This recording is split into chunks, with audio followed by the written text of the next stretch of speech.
प्रिय भाइयों नमस्कार। आज मैं बात नियम की करूँगा, विधि की करूँगा और राज्य विधिक परिषद इलाहाबाद की करूँगा।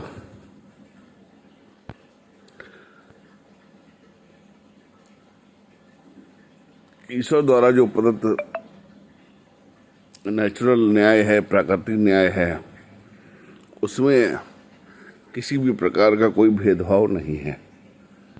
लेकिन जहाँ मानव निर्मित व्यवस्था में हर जगह भेदभाव का सामना करना पड़ता है, खासकर भारत जैसे महान देश में।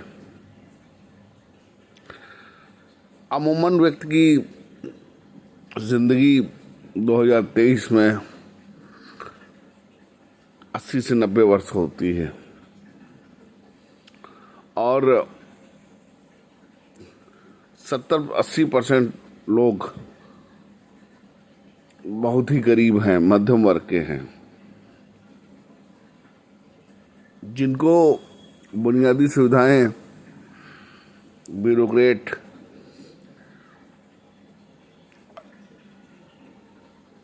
राजनेता और व्यवसायियों की अपेक्षा बहुत कम मिल पाती हैं। 0.1% भी सुविधाएं नहीं होती।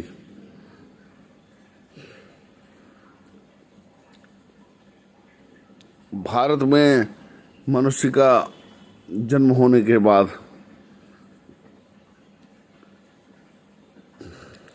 उसकी आधी आयु 50 से 60 वर्ष संघर्ष में, नौकरी के पीछे, यूपीएससी की तैयारी में बीत जाती है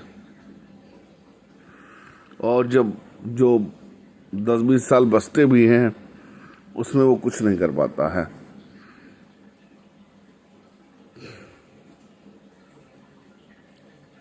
अब एक तरह की गुलामी है। आउट ऑफ सोर्सिंग में नौकरी पाना, संविदा पे नौकरी करना एक गुलामी है। महंगाई की अपेक्षा आपको वेतन नहीं है, जिसका मुख्य कारण है कि टैक्स पर टैक्स। आप गरीब हैं, आपसे सरकार नहीं पूछेगी कि आपको क्या क्या बुनियादी सुविधाएं चाहिए, लेकिन अगर आपके पास पैसा आता है तो इनको 30% देना ही पड़ेगा। तो मानव निर्मित व्यवस्था खासकर भारत देश में पूरी तरह से पक्षपाती है और अविश्वसनीय है, भ्रष्टाचार युक्त है। आम जनमानस इससे न्याय नहीं प्राप्त कर सकता है और उसकी पीड़ा दूर नहीं हो सकती है। अब लोकतंत्र केवल कहने के लिए है, यह केवल भ्रष्ट तंत्र है। कानून अपने हिसाब से बनाइए जो अपने फायदे के लिए होते हैं।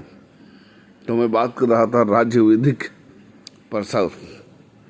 राज्य विधिक परिषद इलाहाबाद में सबसे बड़ी समस्या है। 2021 का बैच, ऊपर से कोविड कॉल, ऊपर से बैक पेपर की व्यवस्था यूनिवर्सिटी में क्या है। अगर आपका बैक पेपर आ गया 2 नंबर से, 3 नंबर से, 1 नंबर से, तो आपका पूरा साल बर्बाद है। नवंबर दिसंबर में फॉर्म बनाएंगे, फरवरी में एग्ज़ाम होगा और जुलाई अगस्त तक आपका रिजल्ट डिक्लेयर होगा। इसके बाद आप LLM भी नहीं कर सकते हैं। ये कानपुर यूनिवर्सिटी का हाल है।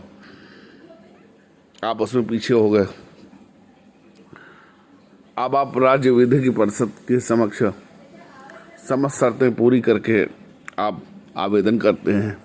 अब राज्य विधिक परिषद इलाहाबाद में अधिवक्ता बनने के लिए कथानक रूप से कहा जाता है कि 1.5 महीने में आपका पंजीकरण आ जाएगा। अच्छा, वहाँ भी अव्यवस्था है।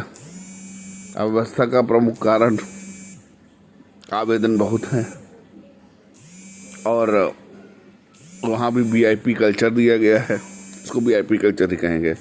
अगर आपको ज़रूरत है तो 5,000 रुपये की अतिरिक्त रसीद कटेगी, आप ले जाइए। मैं आपको बता दूं, एक आवेदन है 26 अगस्त 2023 का, जिसका अभी तक आई कार्ड नहीं आ पाया है और मेरा आवेदन 1 महीना हो गया है, 11 अक्टूबर 2023, और उसका क्रमांक है 24,360।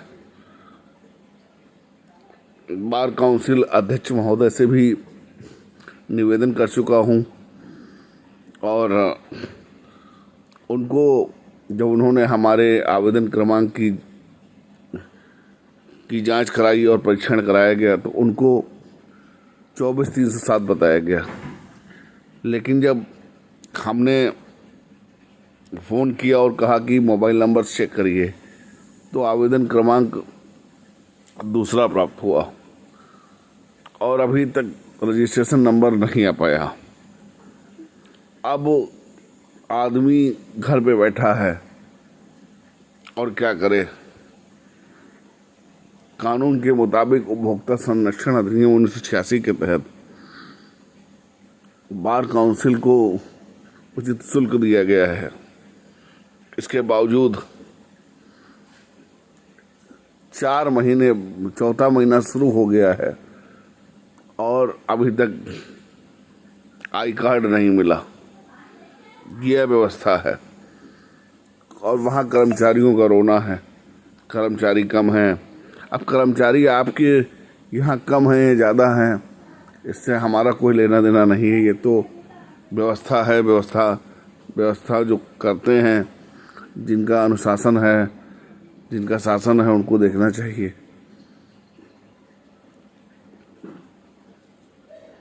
और दिव्यांग भी हूँ और यह परिस्थिति बड़ी खराब है।